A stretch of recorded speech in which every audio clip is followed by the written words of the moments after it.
Namo tassa bhagavato arahato sama sambuddhassa. Sotihotu sahabat Dhamma semua, pada kesempatan ini saya ingin sharing tentang salah satu cerita Dhamma. Jadi gini, pada saat di zaman Buddha dulu terdapat seorang biku bernama Cakupalatera. Nah, jadi ada beberapa biku yang ingin mengunjungi biku Cakupalatera.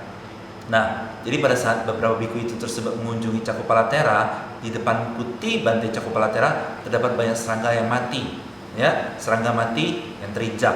Nah, jadi para biku tersebut curiga dan melaporkan hal tersebut kepada Buddha bahwa Cakupalatera telah melanggar winaya atau peraturan biku. Namun Buddha menjelaskan bahwa Cakupalatera tersebut tidak ada niatan untuk membunuh serangga tersebut. Lagi pula Cakupalatera telah mencapai tingkat kesucian arahat, di mana seorang arahat telah melenyapkan semua kotoran batin dan tidak ada keinginan sedikit pun untuk melukai makhluk lain. Nah, jadi ketika Cakupalatera menginjak serangga tersebut itu karena Cakupalatera tidak melihat ada serangga di situ, atau dengan kata lain Cakupalatera tidak dapat melihat atau mengalami kebutaan.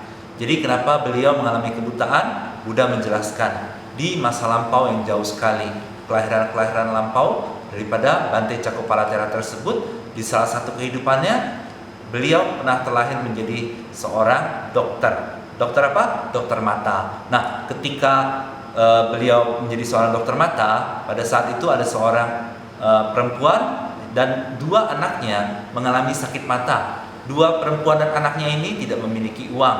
Nah, jadi perempuan itu mengatakan kepada dokter tersebut, tolong sembuhkan saya dan sembuhkan dua anak saya.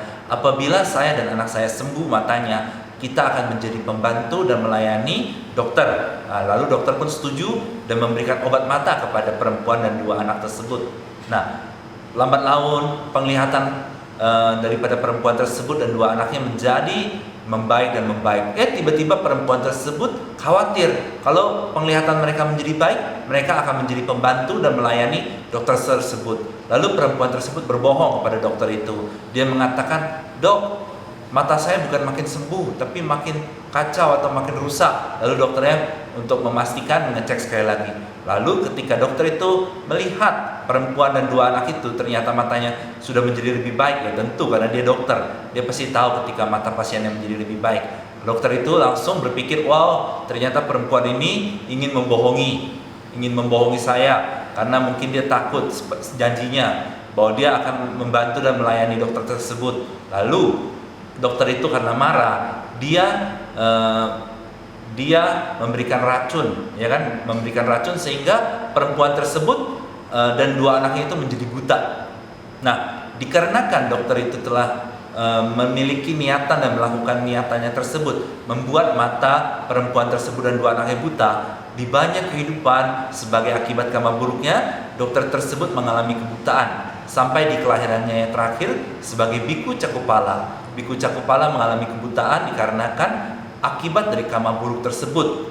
Nah, jadi sahabat Dhamma, dalam cerita ini kita bisa lihat, ya, bahwa efek daripada menyakiti makhluk lain sungguh adalah penderitaan yang sama yang akan terjadi di masa depan.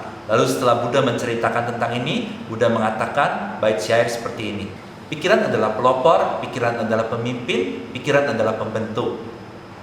Bila seseorang berbicara atau bertindak dengan pikiran yang jahat, maka penderitaan akan mengikutinya, seperti roda pedati yang mengikuti kaki lembunya. Sahabat Dhamma, di cerita ini kita bisa belajar satu hal, bahwa apapun yang seseorang lakukan kepada orang lain, ya kan, entah baik atau buruk, itu semua akan berbalik kepada dirinya sebagai akibat daripada karma atau akibat daripada niatan. Dokter mata tersebut yang membuat mata perempuan dan dua anaknya menjadi buta, ya, dikarenakan niatan tersebut muncul di dalam batinnya dan dia melakukan niatan tersebut. Sebagai akibatnya dia mengalami kebutaan sebanyak 500 kehidupan sampai kelahiran terakhirnya sebagai biku Cakupala. Jadi sahabat Dhamma semua, mulai dari sekarang kita harus menghindari untuk menyakiti makhluk apapun juga, baik itu hewan, manusia, atau makhluk apapun, ya. Karena apa sahabat Dhamma? Karena apapun yang dilakukan seseorang kepada orang lain, semua itu akan berbalik kepada dirinya. Seperti itu sahabat Dhamma. Sahabat Dhamma, bagaimana sih cara untuk melihat hukum karma bekerja? Nah, kita ada sesi kelas meditasi cinta kasih melalui via Zoom. Apabila sahabat Dhamma tertarik untuk mengikuti kelas meditasi cinta kasih untuk bisa melihat cara kerja hukum karma, sahabat Dhamma bisa langsung ke nomor yang ada di sini. Ya, sahabat bisa langsung menghubungi admin dan mendaftar untuk bisa mengikuti kelas meditasi cinta kasih setiap hari Selasa dan hari Jumat. Terima kasih Anumodana, semoga sahabat semua bisa terus berkembang dalam Dhamma dan suatu hari bisa mencapai Nibbana, terbebas dari penderitaan. Sabe sata bawantu sukitata. Sadu, sadu, sadu.